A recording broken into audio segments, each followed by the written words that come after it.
Hello everyone, this is Allie from Kidzu, and today I'm going to read to you What Miss Mitchell Saw by Hayley Barrett and illustrated by Diana Sudica.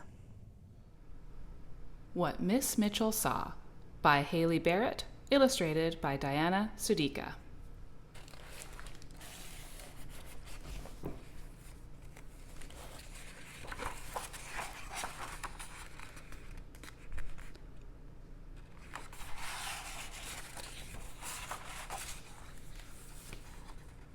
On the first day of August, in a house tucked away on the fog-wrapped island of Nantucket, a baby girl was born.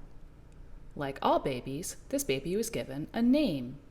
Her parents whispered it to her like a gentle breeze, Mariah. At first, little Mariah knew only her mother and father, her older brother and sister, and the simple rooms of home.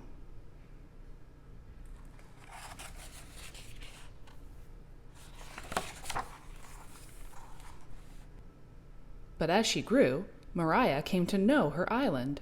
She rambled its gull-dappled dunes. She breathed the fragrance of its wild roses.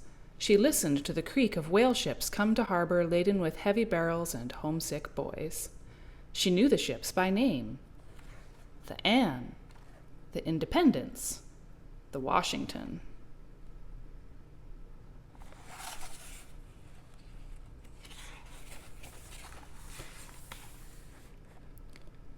Mariah lived near town and often walked the long hill of Main Street, down to the crowded wharves and back up toward the grand brick edifice of the Pacific Bank. Along the way, she passed the bustle of many shops. She knew the shopkeepers by name: Polly Burnell, Betsy Carey, Eliza Riddle.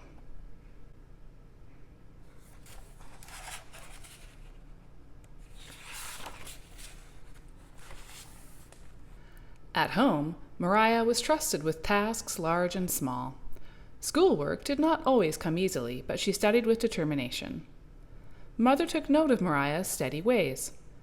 When her husband sought someone to assist him as he observed the night sky, Mother said to Mariah, "Thee's the one to help Father."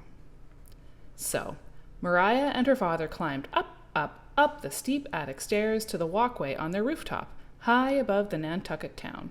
Together, they gazed at the night sky that cupped their island like a vast black bowl.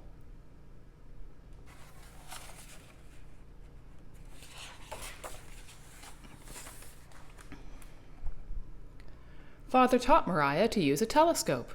He taught her to sweep the sky carefully, bit by bit, as thoroughly as she would sweep a room for Mother. He liked to say, "Thee must wonder, thee must watch closely. Then will thee see and know for thyself."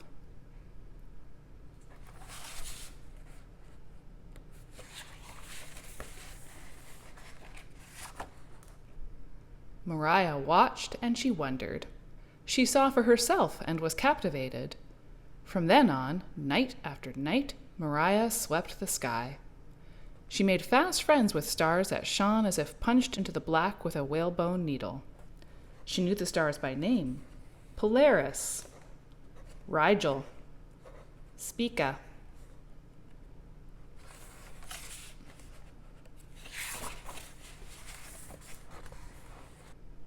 She observed planets that glowed as steadily as whale oil lamps. She knew the planets by name: Mercury, Venus, Saturn.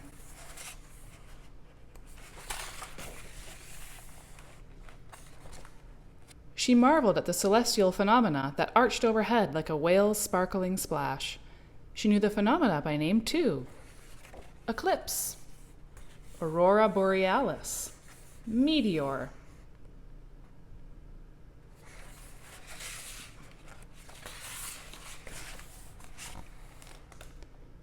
Ship captains, home for a while from their whaling, relied on the Mitchells to help them navigate. They brought chronometers, costly timepieces made to withstand ocean voyages, to the little house on Vestal Street. Sextant, chronometer, whale oil lamp. By her father's side, Maria learned to rate the chronometers. Using a sextant and careful calculation, she determined their accuracy so that sailors at sea might establish their position and, when their arduous work was at an end, set a course toward family and Nantucket town. Maria knew the whalers by name: the Folgers, the Starbucks, her own brother, Andrew.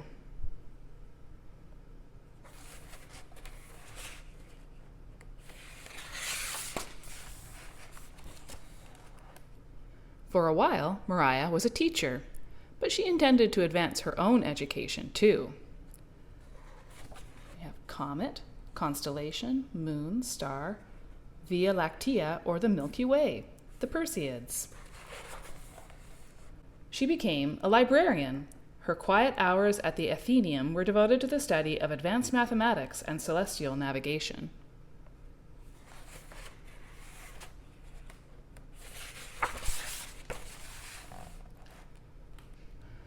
And year after year, when day was done and darkness settled over Nantucket, Maria climbed the steep stairs to her rooftop to sweep the sky.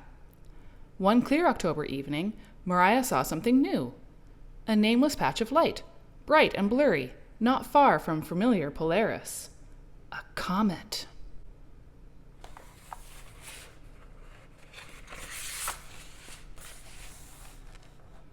She hurried to tell her father.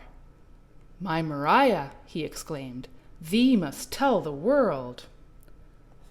The letter, bound for Boston, took 2 long days to leave stormy Nantucket.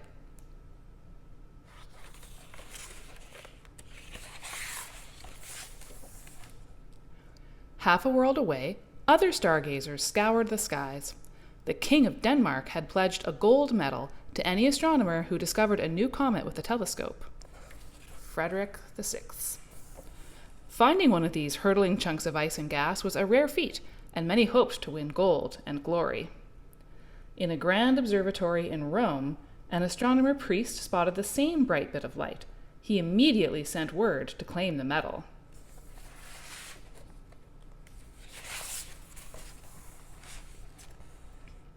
But Maria had seen the comet first. The letter from Nantucket, dated 2 days before the priest's sighting, slowly made its way across the ocean.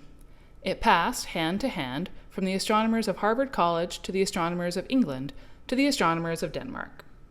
Maria knew the Harvard astronomers by name. They were family friends. William and George Bond, Sir George Airy, Astronomer Royal of Britain, Professor Heinrich Schumacher of the Altona Observatory. She had not met the others, but knew them by name as well.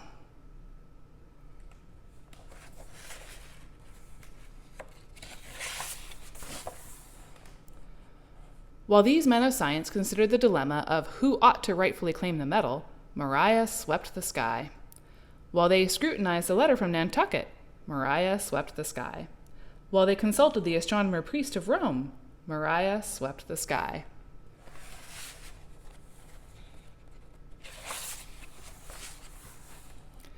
At long last, they concurred and affirmed Miss Mitchell's discovery. And so the heavy gold medal made its way across the ocean to Boston, to Nantucket, and to Maria's steady hand. The King of Denmark sent it with his compliments. The medal was inscribed with the name her parents gave her, the name known to shopkeepers, to sea captains, to sailors, and to school children: Maria Mitchell.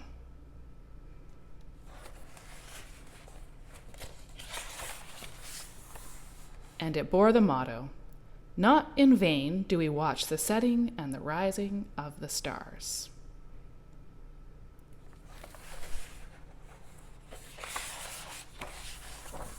Miss Mitchell saw a comet. The world saw her.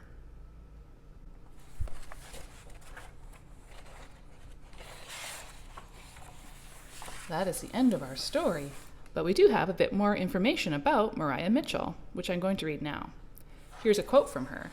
"The more we see, the more we are capable of seeing." And here's some information about her life. The comet 29-year-old Maria Mitchell found at 10:30 p.m. on October 1st, 1847, is still known as Miss Mitchell's comet. Father Francesco de Vico, head astronomer of the Vatican Observatory, identified the same comet on October 3rd, 1847. 3 other astronomers spotted the comet around the same time, but the scientific community agreed that Maria Mitchell saw it first. Miss Mitchell's comet, official astronomical name C1847T1, is a non-periodic comet, which means the shape of its orbit indicates that it will never return to our solar system. Some comets can be seen with the naked eye, but many more can be located and observed with the help of a telescope.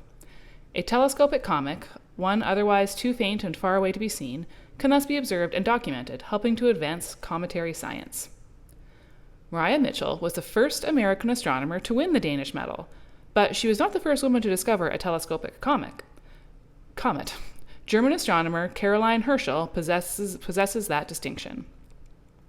Maria cared little for the international fame that accompanied her discovery. She attended to her work and kept the gold medal in her room. Maria went on to a distinguished career. Here are some highlights. She was the first woman astronomer employed by the United States government. Beginning in 1849, she computed astronomical tables for the planet Venus for the Nautical Almanac Office. She also made observations for the Coast Survey. She was the first professor hired at the newly founded Vassar Female College, now Vassar College, and she spent nearly the rest of her life teaching astronomy there. Many of her students went on to have notable careers, including Mary Watson Whitney, who became director of the Vassar Observatory after Professor Mitchell's retirement. Maria Mitchell was a staunch advocate for equal pay and disputed with Vassar's administration about salary inequities between female and male professors. She was the first woman elected to the American Academy of Arts and Sciences.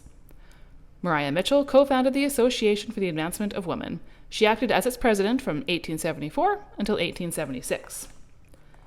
Maria Mitchell was inducted into the National Women's Hall of Fame in 1994. She was also active in efforts to further women's rights, especially the right to vote, and was a lifelong champion of education for women. She was also active in the anti-slavery movement. Like many 19th century Nantucketers, the Mitchells were Quakers, members of the Religious Society of Friends. The Quaker values Maria Mitchell learned at home in her community, independent thought, diligence, equality of education for girls and boys, and universal human dignity, prepared her both to both pursue a remarkable career and to advocate for the rights of others. At the same time, some Quakers adopted a plain style of speech to reflect their belief in the equality of all people. They avoided the use of titles and addressed others by name or as thee or thou. Although Maria Mitchell eventually left the Society of Friends, she employed plain speech, especially with family members, for the rest of her life. Contemporary Quakers continue to affirm the same values. Maria did not have children of her own, but she was a devoted aunt to her nieces and nephews and a trusted friend to many young people. One of Miss Mitchell's Vassar students named her daughter Maria Mitchell Champney in admiration of her professor and friend. The Mitchell crater on the Moon is named for her, as is asteroid 1455 Mitchella. Maria Mitchell died on June 28, 1889, at the age of 70. She is buried near where she was born, under the vast black bowl of stars on her quiet island of Nantucket. The end. Thanks for joining us today. Bye.